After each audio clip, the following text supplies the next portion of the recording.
Evening meal with evening news. Meyssan hears that the Syrian army is shelling residential areas and homes, while watches another channel, and he learns that the rebels are using civilians as a human shield while the army attacks their stronghold.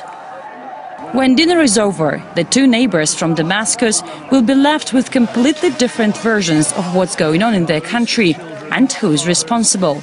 The media has an enormous influence on people's perceptions. French investigative journalist Thierry Meyssan believes it can be and is being used as a weapon in the Syrian conflict. He accuses Western countries of preparing a media terror attack on the Syrian government, involving sophisticated staged events, all designed to force regime change. The majority of Syrians are not against Assad, but if they see the pictures of the regime down, the president fleeing, the rebels taking over the presidential palace, it will demoralize people. And even Assad supporters will stop resisting and give up. This is how TV works. People believe it even before they think whether it could be true or not.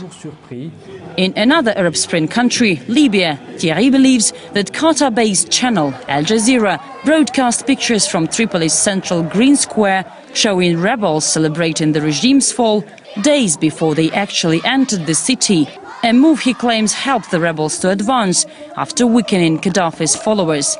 In Syria, the journalist warns things may go much further. They will not only use their own channels to send this message, they will replace Syrian satellite channels with their own, with the same logos and same design.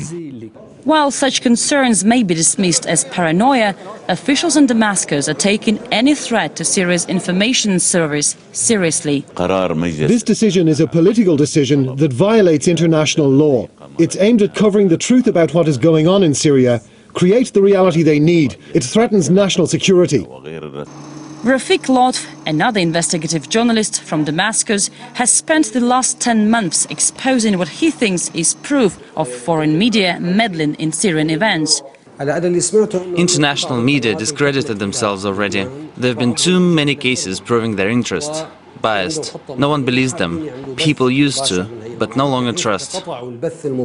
Rafik refers to the most recent case when the BBC used pictures showing dead bodies in Iraq to illustrate Syria's controversial Hula massacre. Those responsible later apologized and removed the misleading images. Misinformation and propaganda are common themes in any conflict. Syria is already the subject of mixed media coverage, with the use of wrong pictures and footage that cannot be independently verified. But while information manipulation is very hard to expose, its impact, such as international condemnation and calls for military foreign intervention, is impossible to ignore. Maria Finoshina, RT, Damascus, Syria.